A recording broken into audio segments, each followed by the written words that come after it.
Chapter 12 Sinister Schemes.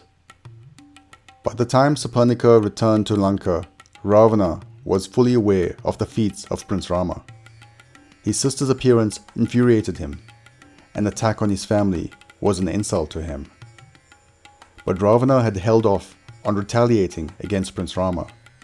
His boon of invincibility did not protect him against humans, and this human had single-handedly destroyed an army of 14,000 Rakshasas, a feat previously unheard of.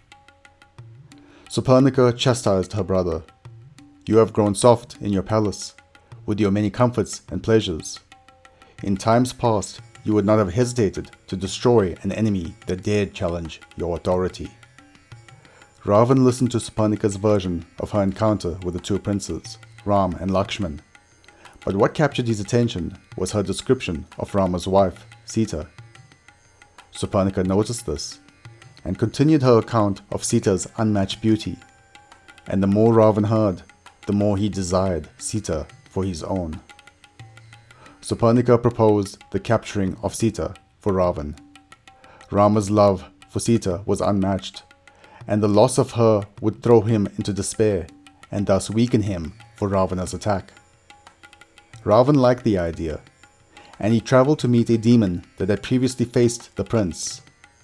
Marich had fought Prince Rama years ago when the prince was still a teenager, and he had barely escaped with his life.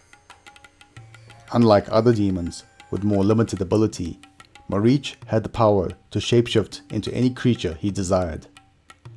Ravana relayed his plan to Marich. The demon would take on the form of a wondrous animal to attract the attention and desire of the princess, and then lure the princess away so that Ravana could take Sita by force. Marich was outraged at the plan. "Forget her, Ravana. Go back to your palace. Enjoy the pleasures of your many wives and mistresses. To incur the wrath of Prince Rama is to court death itself." But Ravana's mind was set, and his request of assistance from Marich turned into a threatening command. "I am the king of Lanka, and all that I desire shall be mine. Even death itself fears me." Marich reluctantly accepted, and the demons set off to execute their sinister plan.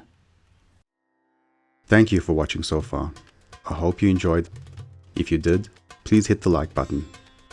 If you're new here, please subscribe. This will ensure that more people can find this resource. Click the notification button so that you can be the first to know about new uploads. And please do comment below. I'll do my best to reply to any questions. Thank you.